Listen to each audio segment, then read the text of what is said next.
was about 9 o'clock at night. I jumped up from the dinner table because I was having some chest pains every time I swallowed food. And at one point, the chest pains were so intense that I actually felt numbness in my left arm from my shoulder down through my fingertips. And I had a tingling sensation.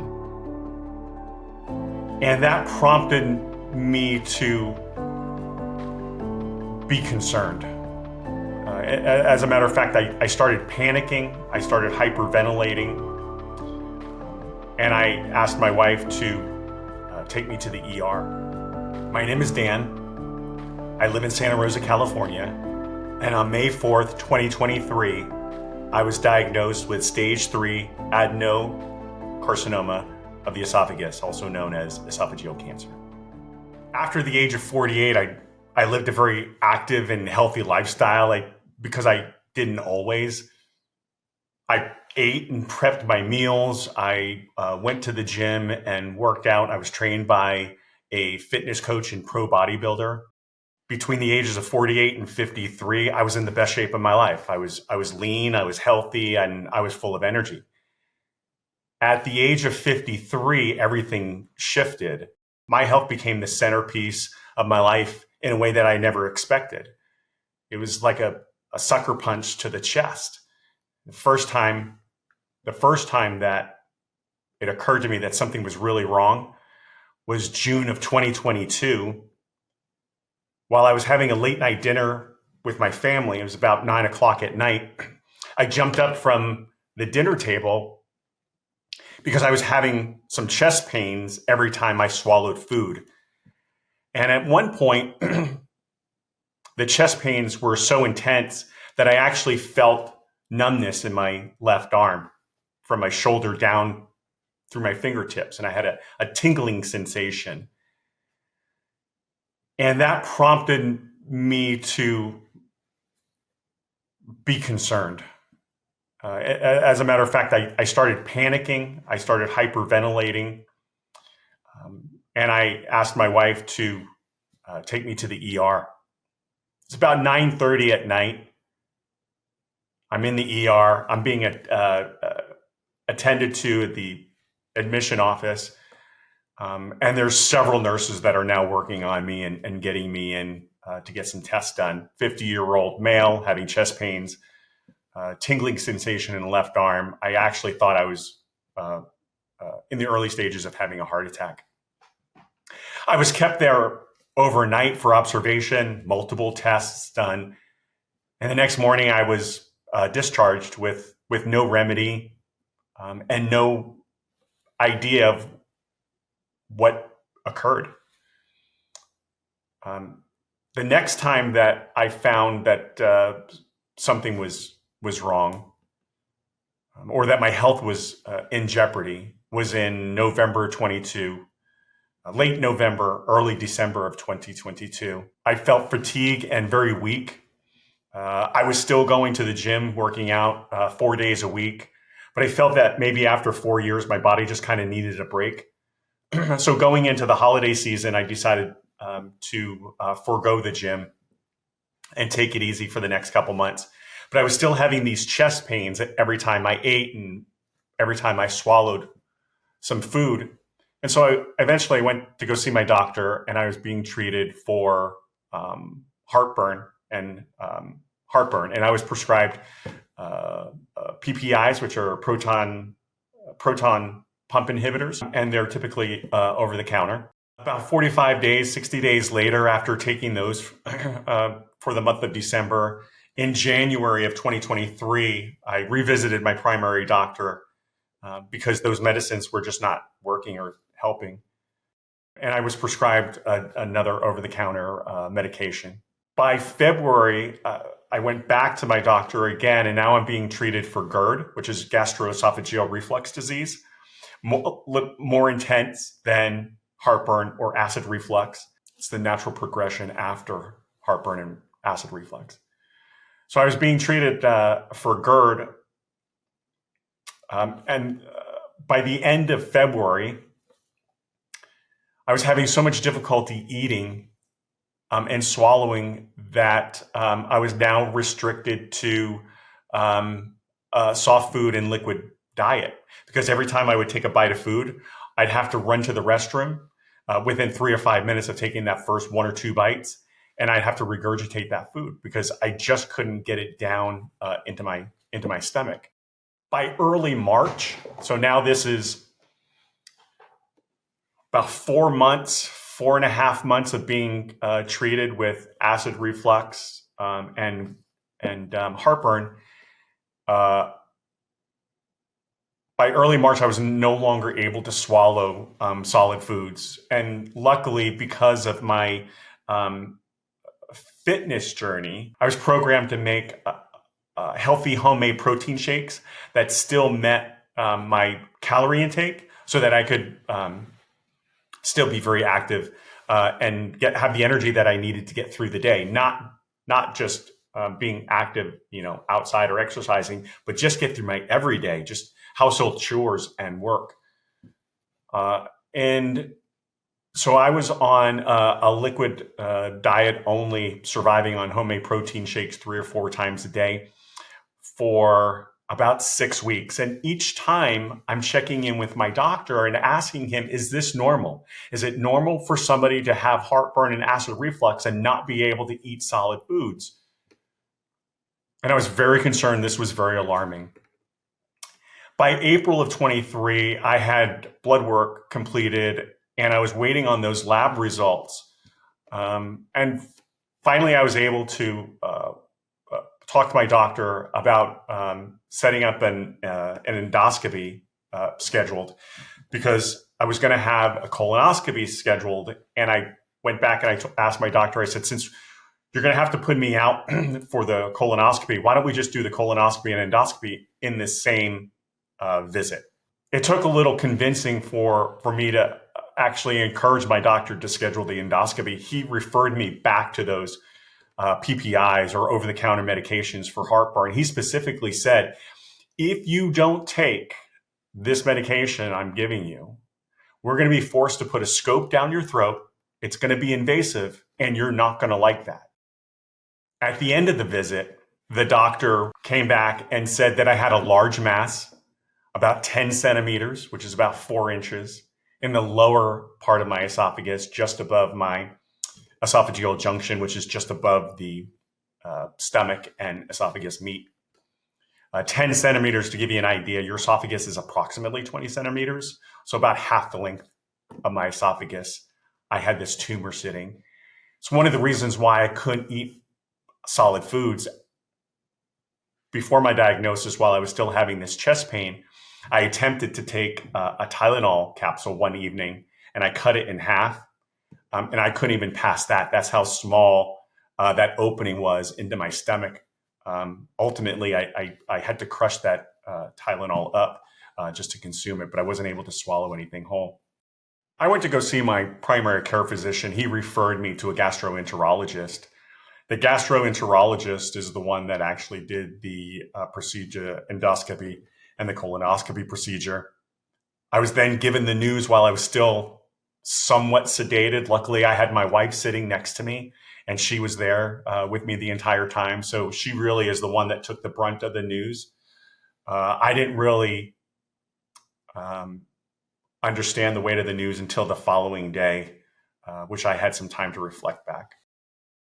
The first time that I actually heard the word cancer was not even from the gastroenterologist. It was the nurse that was assisting in the procedure. After the gastroenterologist delivered his news, which to me was kind of fleeting at best, because I didn't really get what he said. The nurse had stayed behind, and she kind of reiterated and summarized what the doctor had just delivered to us. And at that time was the first, when she said large mass, she said large cancerous mass, and that I would be referred to an oncologist. And that was really the first time that I heard the word cancer.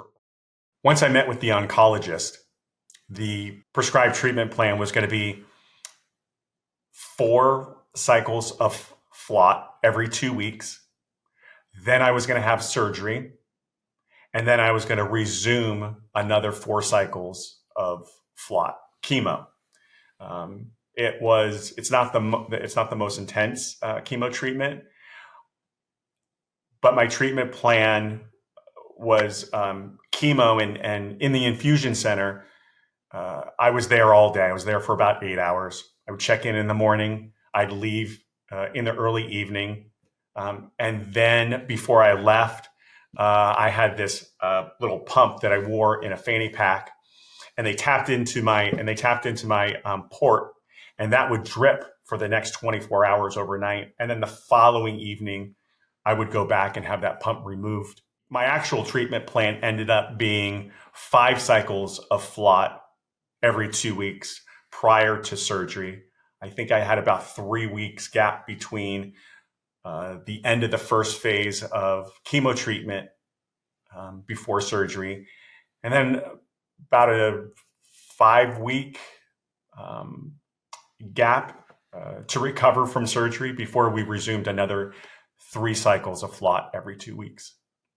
I purposely gained 12 pounds going into surgery because I wasn't able to eat solid food from March until after my first treatment, June 5th. So I was surviving on homemade protein shakes of whole fat Greek yogurt, frozen blueberries, a banana, a handful of spinach, rolled oats soaked in milk overnight, and I blended that, and that gave me everything that I needed to get through the day. But that first bite of whole solid food after my first treatment, it was overwhelming because I just couldn't believe that I had gone so long without being able to eat. I gained 12 pounds, so I would eat once the first chemo treatment took effect and gave me some reprise to be able to eat again. I purposely would eat as much as I could, knowing that after surgery, I'm probably going to lose some weight. So I wanted to bulk up before that. My thoracic surgeon said he wished that everybody would do that going into surgery. I think it was about 6:30 in the morning. Waited in the waiting room for a little while until they took me in for prep and got ready for surgery. And I think I was in surgery by 8 a.m. I was told that the surgery was going to take about 4 hours. It took about 6.5 hours that day. The connection between the type of surgery I had is called an esophagectomy. And that surgery removed 1/3 of my stomach and 2/3 of my esophagus. They took the remaining part of my stomach up through my diaphragm, and now it's connected right about here in my chest area. And so one of the complications they had in surgery was the two pieces didn't quite fit together. And one of the common side effects of surgery is leakage in that area shortly after surgery.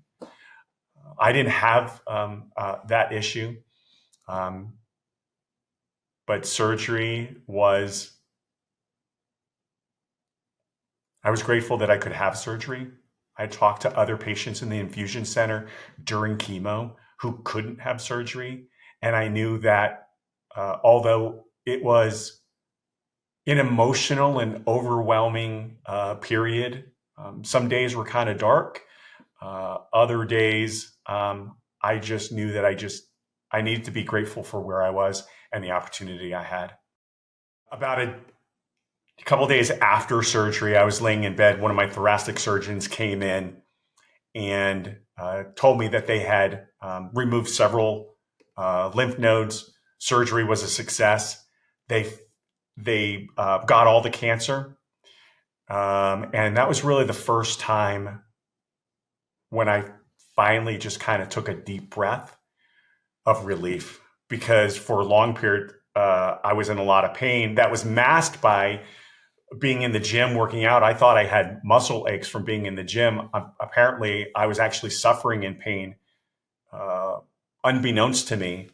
And so when the thoracic surgeon came in a few days later and told me that they had gotten all the cancer, and at that moment I was cancer free, it was a happy moment. About 5 weeks after surgery, we resumed chemo treatment just to make sure that there was nothing left that was undiscovered by any of the tests. Going into surgery, the surgeon had told me that the chemo treatment every 2 weeks for 48 hours was so effective that it reduced the tumor down to the point where it was a little bit more difficult to actually see visibly.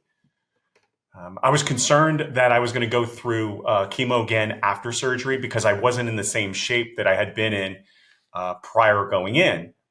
Prior to surgery, I was in the best shape of my life. Coming out of surgery, I was physically tired. I was physically worn down, and I was concerned that going through that same treatment, I was concerned about the effects of that same treatment going in. But it was for maintenance. It was. We were originally going to do another 4 rounds of chemo after surgery, but the doctors felt that 3 rounds was going to be sufficient. I wrapped up my last treatment on November 2nd, 2023, which is almost 6 months to the day after being diagnosed. As of today, I'm cancer-free. And I go in a couple weeks for another CT scan.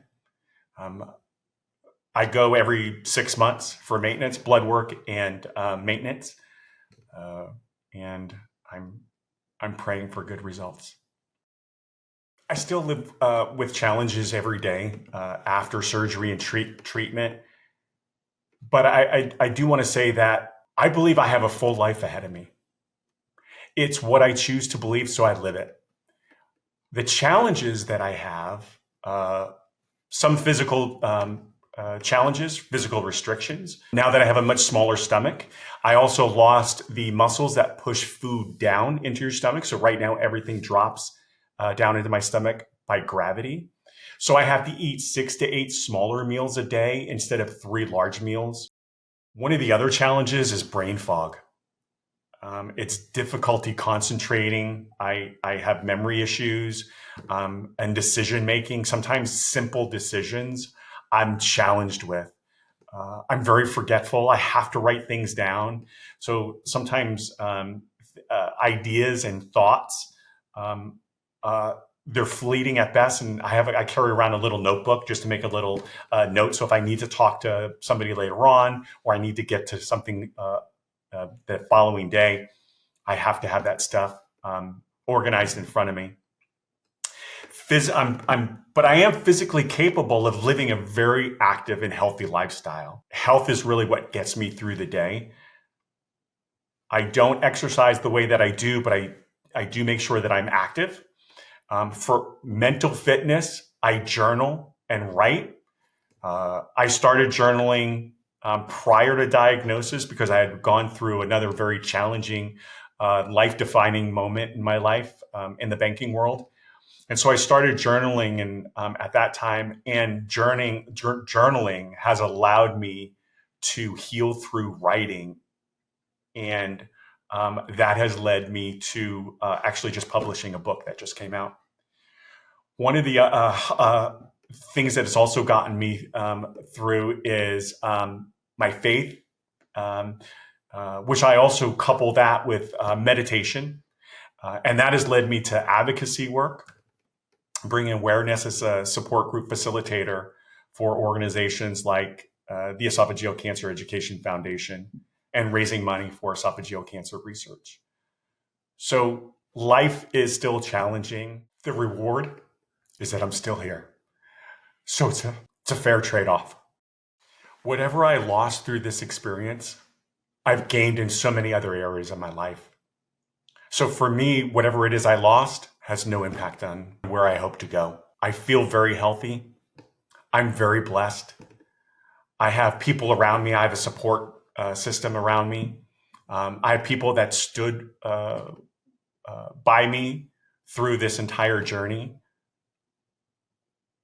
I feel that I'm much more resilient and capable of getting through my next challenge, whatever that may be in life. But again, whatever it is I lost, it's already in the past, and I'm looking forward to the future. Be grateful for every moment and cherish all that you have.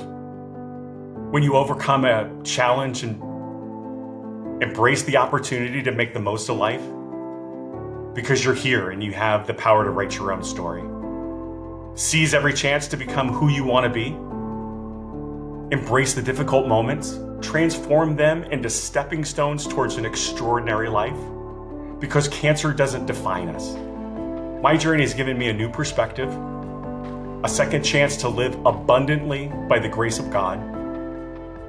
I'm letting this chapter of my life, what I call my third act, to be filled with strength, purpose, and unwavering belief that each day is a gift. I hope to share my story with more people who are having similar experiences and who are looking for a little bit of hope. I believe that's within all of us.